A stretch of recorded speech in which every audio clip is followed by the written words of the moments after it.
Ang ano lang dito kasi, this is what I have always been telling yung mga baguhan.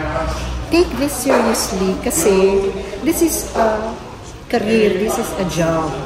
And you know, you don't play around while doing your job. You can do your job and enjoy it, diba? But that doesn't mean na kailangan ka maglaro.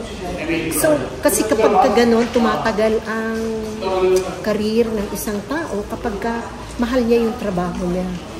Kapag ka kasi parang ganyan, joy-joy lang, parang ano lang, wala din, hindi ka din siseryosohin. And you do not learn from the job, from what you are doing. Kasi nga, ano lang, laro-laro lang sa'yo. Samantalang kung siniseryoso mo, mag-enjoy ka naman kahit na seryoso ang trato mo sa trabaho mo. Diba?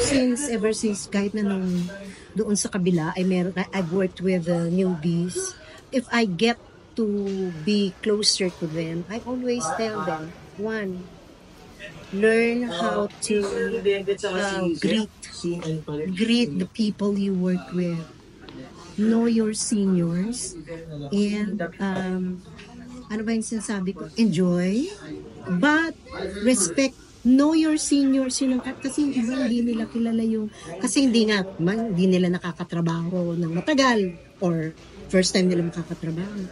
Kung minsan kala mo, because they have something, may konti ng pangalan, okay na sila na yung, hindi ganun dapat may paggalang, hindi lang sa trabaho mo, kung hindi sa lahat-lahat ng kasama mo sa trabaho. Thank you, and thank you so much, Maka, for having me. Love you.